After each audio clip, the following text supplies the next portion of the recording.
नमस्कार। Force is supreme law partners के इस नए कानूनी एपिसोड में मैं एडवोकेट डॉक्टर अजय कुमार पांडे आपका स्वागत करता हूं। लेकर हाजिर हूं एक मुकदमा। जी हां, बड़ा ही दिलचस्प मुकदमा है। शायद आपकी आस्था को ठेस भी पहुंचे। खास करके जो लोग शाकाहार में यकीन करते हैं, वेजिटेरियन हैं, उनकी आस्था को भारी ठेस लगने जा रहा है अगर यह आरोप सही। तो जी हाँ, यह मुकदमा है बाबा रामदेव पतंजलि आयुर्वेद। ऐसा लगता है कि कानून और बाबा का कुछ ज़्यादा ही प्रेम हो गया है। पीछे दिनों बाबा भ्रामक विज्ञापनों के लिए सुप्रीम कोर्ट की रडार पर थे, माफ़ी मांगी, बड़ी मुश्किल से जान छुड़ा पाई। अभी वो मामला शांत भी नहीं हुआ था कि कल दिल्ली की अदालत में, दिल्ली हाई कोर्ट में एक नया मुकदमा बाबा के खिलाफ फाइल हो गया। और यह मुकदमा है उनका फेमस ब्रांड दिव्या दंत कांति, जो पाउडर है, जो पेस्ट है, जिसका आप सब लोग इस्तेमाल करते हैं, मेरे घरों में भी होता है, उसके बारे में। आरोप क्या है बाबा के ऊपर? आरोप यह है कि बाबा ने यह ब्रांड नॉन वेजिटेरियन है, इसमें नॉन वेजिटेरियन प्रोडक्ट्स का इस्तेमाल किया गया है, जो कि दंत मंजन का जो कंटेंट है, जो लेवल है, उससे स्पष्ट है।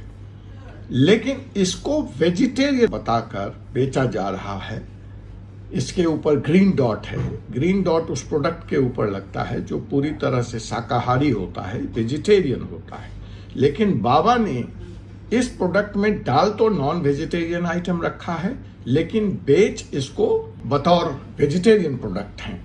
तो कोर्ट ने इस मामले का संज्ञान लिया और कल भारत सरकार को नोटिस जारी किया।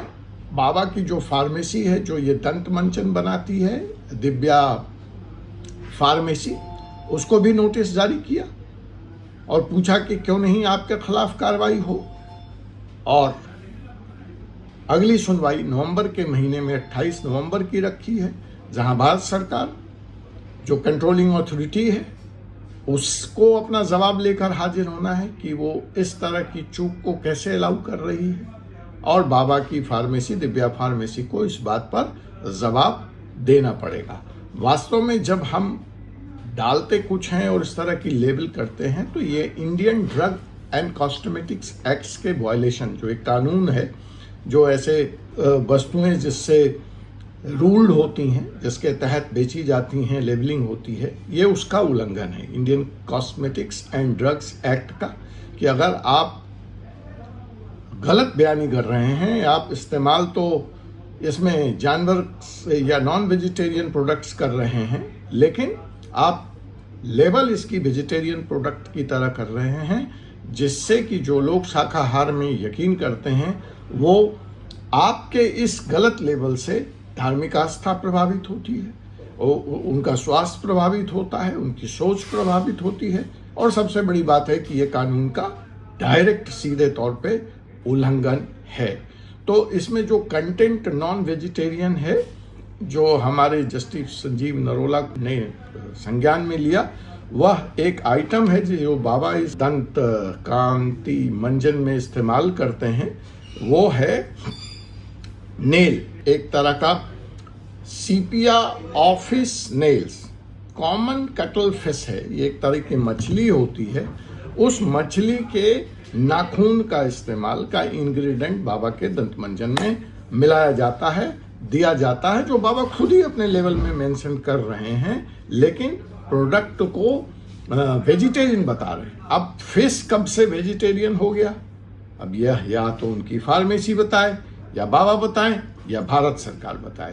तो इंतजार करते हैं कि सरकार इस पर किस तरह की कार्रवाई करती है, कोर्ट इस पर किस तरह की कार्रवाई करती है, बाबा अपना क्या तर्क वितर्क या अपना डिफेंस लेकर आते हैं।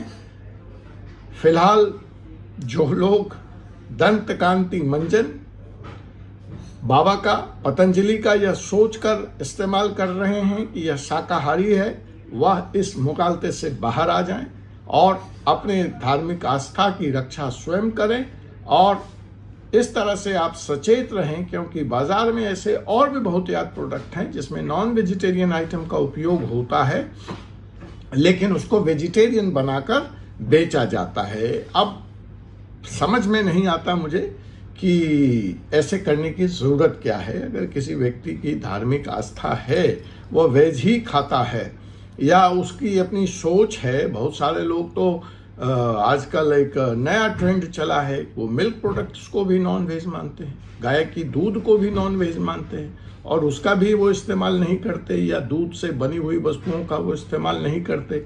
एक बड़ा आंदोलन है जिसके बारे में वो सोचते हैं कि वह गाय का जो दूध है वो उसके बच्चे का हक है, वो हमारे लिए नहीं बना है, और हमको उसका इस्तेमाल नहीं करना चाहिए अपने दैनिक जीवन में। तो लोग तो वहाँ तक सोच रखते हैं, वो उनकी आस्था का विषय है, हमको उसका सम्मान करना चाहिए। उसी तरह से नवरात्रा व्रत आता है, उस वक्त बहुत सारे लोग जो नॉन वेज खाते हैं वो उन दिनों नहीं खाते, शिवरात्रि के दिन नहीं खाते, जन्माष्टमी के दिन नहीं खाते, मंगलवार को बेचारे नहीं खाते, वीरवार को नहीं खाते, शनिवार को नहीं खाते, मतलब रविवार को नहीं खाते। धार्मिक आस्था है कि इस दिन हम वैसे वो मूलतः नॉन वेजिटेरियन है, लेकिन इन दिनों पे वो नहीं खाते, पर्व त्योहार पे वो नहीं खाते, पूजा के वक्त नहीं खाते। अभी श्राद्ध का महीना आएगा, उसमें पूरा 1 महीना नहीं खाते लोग। लेकिन आप समझ रहे थे कि आप बच रहे हैं, लेकिन आप तो ब्रश ही दंत कांति मंजन से कर रहे हैं, तो सवेरे की शुरुआत ही नॉन वेज खा के कर रहे हैं। तो यह गंभीर विषय है। हम इंतजार करते हैं कि कोर्ट इस पर क्या संज्ञान लेता है, बाबा इस पर क्या जवाब लेकर आते हैं, क्या डिफेंस लेकर आते हैं। लेकिन फिलहाल यह धार्मिक आस्था पे चोट लगी है, या हमारी सोच पे, शाकाहारी सोच पे, वेजिटेरियन के सोच पे चोट लगी है। यह गंभीर मसला है।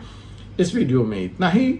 आपको ये वीडियो कैसा लगा ज़रूर कमेंट के माध्यम से मुझे बताएं, वार्तालाप करें। आपके पास कोई ऐसी जानकारी हो तो मुझ तक पहुंचाएं। वीडियो को लाइक करें, शेयर करें, चैनल को सब्सक्राइब करें, बेल आइकन बटन को दबा लें। आपसे पुनः मुलाकात होगी एक ऐसे ही विषय के साथ अगले एपिसोड में। तब तक के लिए मुझे advocate doctor Ajay Kumar Pandey, Supreme Court of India को अनुमति दीजिए। जय हिंद, जय भारत।